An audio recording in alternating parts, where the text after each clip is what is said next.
Imagine being a beloved morning news anchor someone millions trusted to start their day. Bright smile, rising career, a familiar face on TV every morning.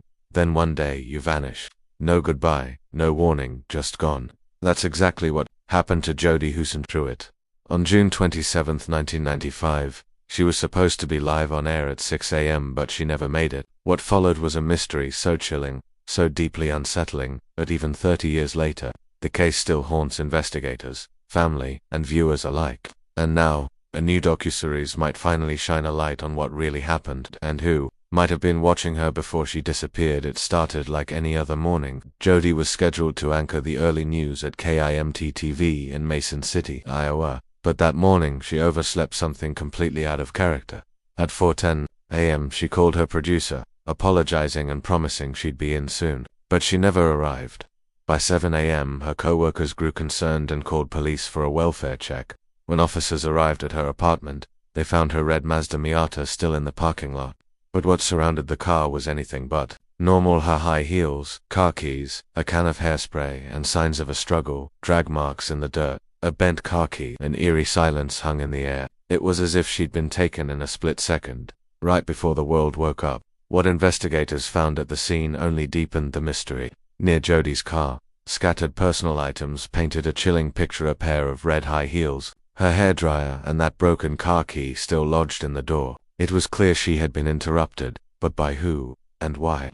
Neighbors reported hearing a scream around 4:30 a.m. just minutes after Jodi said she'd be on her way. One witness described it as blood-curdling, but no one saw anything. There were drag marks near the car, as if someone had been pulled away. But perhaps the most disturbing detail was a partial palm print left on the vehicle, one that didn't belong to Jodi. Despite being collected, that print has never led to a match. It was a crime scene that looked like it had been frozen in time, haunting, incomplete, and full of unanswered questions. Despite the chilling evidence, the case quickly went cold. No eyewitnesses, no surveillance footage, no clear motive. Thousands of tips flooded in over the years, psychics, confessions, dead ends, but nothing ever stuck. In 2001, Jodi was officially declared legally dead, though her body was never found. One name, however, kept surfacing: a longtime friend who had spent time with Jodi just the night before she vanished. At first, he was considered helpful, cooperative even. But as the years passed, his behavior raised eyebrows.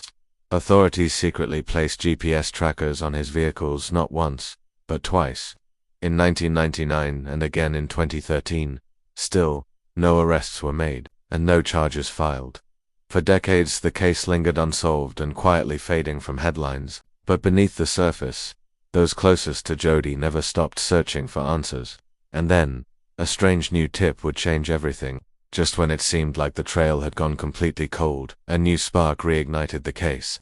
In 2022, a 2020th episode aired, revisiting Jodi's story for a national audience. And that's when it happened. A viewer stepped forward with a chilling claim. This wasn't just another wild tip. It came from someone close to the original investigation. A witness who had stayed silent for decades suddenly spoke up, saying, "My information just fit in there too much. That burning gut feeling, I couldn't let it go." Investigators took the lead seriously, and now, that witness's testimony forms the heart of a brand new docuseries that digs deeper than ever before. The claim that Jodi may have been watched, followed, and possibly targeted long before that morning in June. For the first time in years, it felt like the case might actually move forward. But what this witness revealed was just the beginning. The new docuseries, her last broadcast, goes far beyond the headlines. For the first time, cameras were allowed behind the scenes, with the very detectives still chasing answers. Viewers get unprecedented access: raw interviews, surveillance footage never made public, and unearthed documents that had been buried for decades.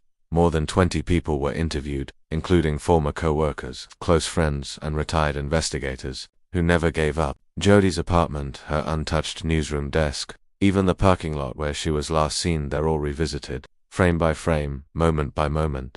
But what really sets this series apart is the real-time access. Viewers ride along with investigators as they re-examine evidence, chase down new leads, and confront the questions that have haunted this case for 30 years. It's not just a retelling, it's an active investigation unfolding before your eyes. And just when you think you've heard it all, the series drops a revelation that no one saw coming. 30 years have passed since Jodi Huisentruit vanished without a trace. No arrests, no body, no closure. What began as a routine morning became one of the most haunting mysteries in American media history, a case frozen in time, still echoing with unanswered questions. The new docuseries doesn't claim to solve it, but it does something just as important. It forces us to look again, to listen closer, to ask what was missed, who stayed silent, and could the truth have been hiding in plain sight all along. For Jodi's family, friends, and the community that loved her, the fight for answers never stopped. And now, after decades of silence, a new voice has stepped into the light, because sometimes, all it takes is one person to break the silence.